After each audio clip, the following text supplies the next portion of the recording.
জয় দিয়েই নারী অনূর্ধ্ব ১৯ টি-20 বিশ্বকাপ শেষ করল বাংলাদেশ। সুপার সিক্সে নিয়ম রক্ষার ম্যাচে উইন্ডিজকে 10 উইকেটে হারিয়েছে সুমাইয়ার দল। বৃষ্টিতে ১৩ ওভারে নেমে আসা ম্যাচে ৫৫ রানের টার্গেট কোনো উইকেট না হারিয়েই পৌঁছে যায় জুনিয়র টাইগ্রেস দল। এই জয় সান্ত্বনার।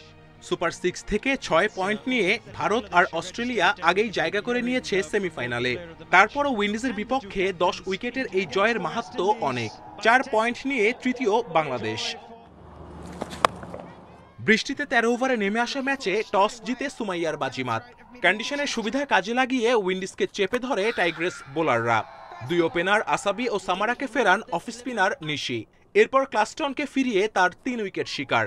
অন্যদিকে শোভা নেন ২টি উইকেট। ক্যারিবীয় মেয়েরা কোনো পার্টনারশিপই গড়তে পারেননি। অমৃতা অপরাজিত ১৬ রান না করলে ৫০ রানের নিচেই থেকে যেত তারা। ছোট টার্গেটে আরও স্বস্তি আসে তৃষার করা প্রথম ওভারে ১১ রান আসায়। এর মধ্যে ১০ রানই অতিরিক্ত থেকে।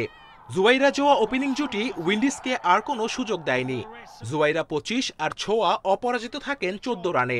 আর ৯ ওভার আগেই স্মরণীয় এক জয় তুলে নেয় বাংলাদেশ। আগে যা করছি একটু খারাপ হয়েছে, বাট আজকে আমি কামব্যাক করছি, এর জন্য আমি অনেক খুশি। গ্রুপ পর্বে অস্ট্রেলিয়ার কাছে ২ উইকেটে হারাটাই আক্ষেপ হয়ে থেকে গেল, কারণ সেই ম্যাচ জেতা থাকলে টাইগ্রেস দল এখন সেমিফাইনাল খেলত। Kamrul Hasnat, independent news.